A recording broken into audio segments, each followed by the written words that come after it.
માણસને પ્રોત્સાહન આપવા માટે પણ એને કહેવાનું કે નામ જપ કરી. નામ જપ કરી તો ધીમે ધીમે તારો હાથ વળશે અને એક દિવસ એવો આવશે કે તમે હાલતા હાલતા મારા હાથમાં નહીં હોય ને તો આમ થાય હાથ, આમાં હાથ થાય. હા, બહુ આખી જિંદગી 35 વર્ષ નોકરી કંડક્ટર કરી તો હાલો જતો હોય આમ કરતો ટકોરી વગાડતો હોય નહીં, એ પણ મહત્વનું છે. એટલે નામ જપ ની પાછળ મહત્વ છે કે આપણા અંદર એ આદત ઘૂસી ગઈ અને ઘૂસી ગઈ એ નીકળતી નથી. તો ભગવાનના માળા ફેરવવાની આદત કેમ ન કરી? નામ જપ. ઘણા તો એવું કે ને નામ જપમાં શું પડ્યું છે, નામમાં શું પડ્યું છે. એક વખત કથાકારને કીધું હતું, એક ભાઈએ, પૈસા વાળો હતો, થોડો ભણેલો હતો, એટલે અહંકાર હતો. એને કીધું બાપજી તમે આ નામ જપ નું કહો છો કે નામમાં શું પડ્યું છે, નામમાં શું થયું? એટલે બાપુ કઈ પેલા તો બોલ્યા નહીં. બીજા દિવસે આવતો હતો, હવે 500 માણસ બેઠા હતા અને વસાડી આયલો આવતો હતો તો એનું નામ લીધું. એ શાલાને પાછળ બેહાડો, એ ક્યાં અહીં જગ્યા છે તો ન બેહવા દે. એટલે ઓલો સ્વયંસેવક લઈ ગયો પાછળ બેહાડ. હવે નામ લઈને કીધું 500 માણસ હતા. અઠવાડિયા સુધી આવ્યા, અઠવાડિયા સુધી આવ્યો નહીં. અઠવાડિયા પછી મંદિરે આવ્યો ને એટલે બાપજી કીધું કેમ અઠવાડિયા જ નથી આવતો? અરે તમને નામ લઈને તો કે બધાની વસારે કીધું કે તું કેતો તો નામમાં શું પડ્યું છે. એને પ્રેક્ટિકલ દેખાયું નામમાં શું પડ્યું છે. આ તારું નામ લઈને મેં કીધું તો તું અઠવાડિયું ભગવાનથી આગો થઈ ગયો. અને જો ભગવાનનું નામ લીધું હોત તો ભગવાન ભળી જાત કે ન ભળી જાત? એટલે કળિયુગમાં કીધું નામ જપ. હાલતા ચાલતા ઉઠતા બેસતા ખાતા પીતા ઉઠતા આપણે ગમે ત્યારે એનું નામ લઈ શકીએ. કઈ ખર્ચો ખરો? બધાયમાં ખર્ચો થાય. એર કન્ડિશનની હવા ખાવી હોય ને તો પેલા લાવવું પડે, પછી બિલ ભરવું પડે, પછી રિપેર કરાવવું પડે. થાય કે ન થાય? પણ ભક્તિ કરવામાં કોઈ ખર્ચો ખરો? નહીં. તો આપણે છે મફતનું છે તો કરતા નથી. જે ખર્ચો છે ત્યાં જાય. ભગવાન કહે છે તારે મારી પાસે આવવા માટે બીજો કોઈ ખર્ચો કરવાની જરૂર નથી, પણ મારે આત્મા મન બુદ્ધિ એને આપવાનું છે. કારણ કે આપણું પહેલા તો એને આત્માથી ભગવાનને ચાહવો પડે. દિલ, આત્મા એટલે દિલ, દિલથી પ્રેમ કરીએ ને તો ભગવાનને પણ આવવું પડે. આપણે શું છે દિમાગથી પ્રેમ કરીએ. મને શું મળશે? આ દિમાગ. મને શું મળશે? હું મંદિરે તો આવું પણ મને શું મળશે?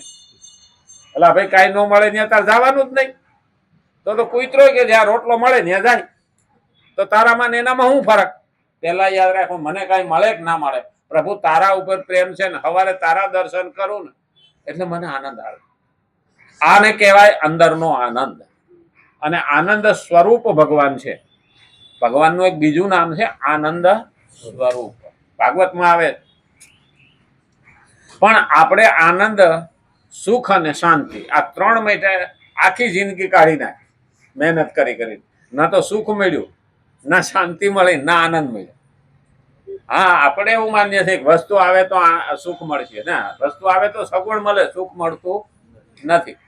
આપણે ત્યાં આયુર્વેદમાં તમારે કહેવત છે કે ઉંમર થાય ને એટલે હાંધા દુખે. એટલે હવે આયુર્વેદમાં કહેવત છે જેટલા હાંધા એટલા વાંધા. આપણા શરીરમાં જેટલા હાંધા ને એટલા વાંધા. જોજો આ જ્યાં સુધી આપણા શરીરમાં ભાઈ તાકાત હોય ને બધું હોય ને ત્યાં સુધી તો હાંધા હારા લાગે. અને પછી એ જ હાંધામાં જયારે પેલી ગાદી નબળી પડે અને ઓઇલ ઘટે. હો, આ ભગવાન હાંધા મૂક્યા ને આપણે નથી ઘરના દરવાજા ટરોડ ટરોડ ચોમાહામાં બોલે. કારણ કે એમાં પછી થોડો કાટ આવે ને એટલે ખોલીએ તો ટુઈ દઈને અવાજ આવે. પછી આપણે શું કરીએ? કાં તો કોપરાનું તેલ મેલીએ, કાં તો એરંડિયું મેલીએ, હવે ઓઇલ મેલીએ. હવે એમાં ઓઇલ મેલીએ એટલે એ કરોડ કરોડ થતું બંધ થઈ જાય. હવે આમાં ઓઇલ ક્યાં મેલવા દો? આમાં હવે અમુક સમય થાય એટલે આ હાંધાની અંદર ઓઇલ ઘટે. હો, લુબ્રિકેટ.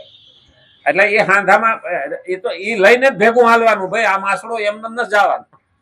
એ બધું એકાક એક ધીમે ધીમે જાતું જાવ. અંગમ ગલિતમ પલિતમ મુંડમ દશનમહીનમ જાતમ તુંડમ વૃદ્ધો યાતિ ગૃહિત્વા દંડમ. આ વૃદ્ધા પણ આવે ને એટલે બધું ગળે.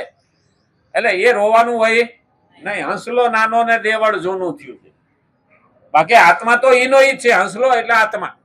અને એટલે કીધું આ જ રીતે ઉપાસનાના વિષયમાં પણ તત્વજ્ઞ પુરુષે બુદ્ધિ ભેદ પેદા નહીં કરવો જોઈએ. જેવી રીતે બધા લોકો કયા કરે છે કે નામ જપ કરતી વખતે ભગવાનમાં મન ન લાગે તો નામ જપ કરવો વ્યર્થ છે. ઘણા એવું કે મારું મન નથી લાગતું, તું કામ નામ જપ કરવો છે. એટલે ભાઈ તું કરીશ જ નહીં તો મન લાગશે નહીં. આપણે અહીંથી રિંગ રોડે જવું હોય પણ તું હાલતો જ નહીં થા તો પોકવાનું ખરો? અરે ધીરે ધીરે હાલ. વેતી ગધેડી વીહ ગાવ જાય, આપણે ગામડામાં કહેવાય છે ને, વેતી ગધેડી વીહ ગાવ જાય પણ હાલે જ નહીં તો. પણ અમુક અમુક દાયા માણસો હતા ને, એ ગધેડા નહીં હકવા હાટું થઈને શું કરતા, માથે એક વાહડો બાંધે અને પછી વાહડાને આગળ રાખે અને ન્યાય એક ગાજર લટકાડે. આપણે છે ને એ ગધેડા જેવા જ છીએ, કાંઈક ગાજર લટકતું હોય કે મોઢામાં લેવા હાટું આયલું જાય, એમાં વીહ ગાવ જતો રહે. એટલે કાંઈક મળે તો જાવ, આ એ માયલા થઈ ગયા. અને પરંતુ તત્વજ્ઞ પુરુષે એવું ના કહીને એવો ઉપદેશ દેવો જોઈએ કે નામ જપ કદી વ્યર્થ જતો નથી. અને એ શિવ પુરાણના શિવરાત્રીને દિવસે આપણે વાત કરી હતી કે અનાયાસે એને ખબર નહોતી, એ જે ઝાડવા માટે બેઠો હતો એની એ શિવલિંગ હતું, ઓલો પારધી. હા, અને ઉપર બેઠો બેઠો નવરો સમય નહોતો જતો એટલે પાંદડા તોડી તોડીને હેઠે નાખતો તો એ બીલી હતી અને હેઠે શિવલિંગ હતું. અનાયાસે પૂજા થઈ ગઈ તો એના હૃદયનું પરિવર્તન આવી ગયું. તો ભાઈ નામ જપ લેતી વખતે મન ન લાગે તો પણ આવે કે ના આવે? લીધેલું નામ કદી વ્યર્થ જતું નથી. તો આપણે પણ એ કરીએ.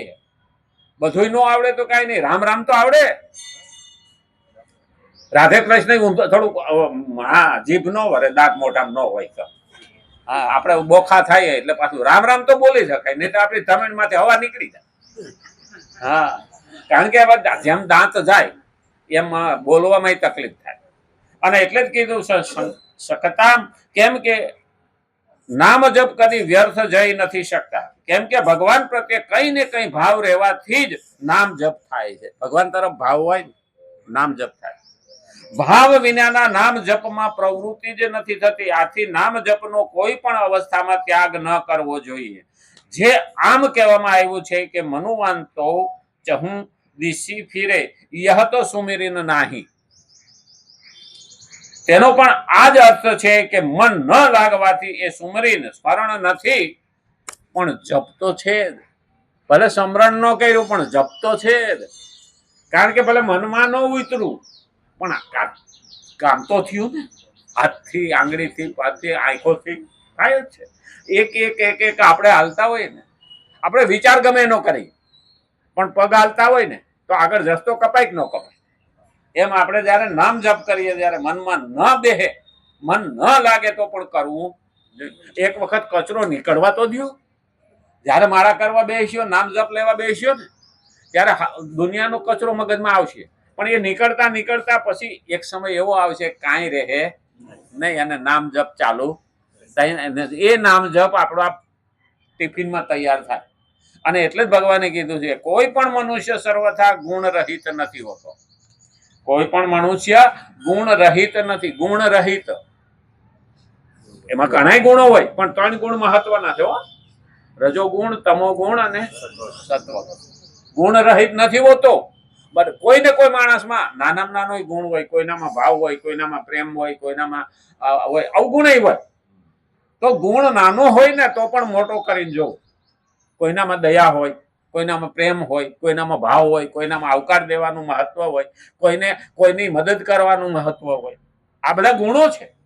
તો એવા નાના નાના ગુણો હોય તો પણ માણસે એને પ્રોત્સાહન આપવું જોઈએ. એનો નાના ગુણને મોટો કરીને જુઓ. અને મોટો અવગુણ હોય, કોઈ દારૂડિયો હોય, કોઈ વ્યસની હોય, કોઈ આ છે તે છે હોય, એને નાનો કરીને જુઓ તો એની માથે દયા આવે.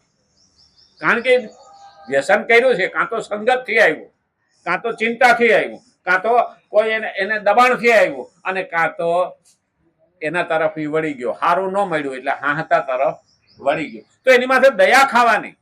પણ આજ તો ટાઈમ થઈ ગયો ને.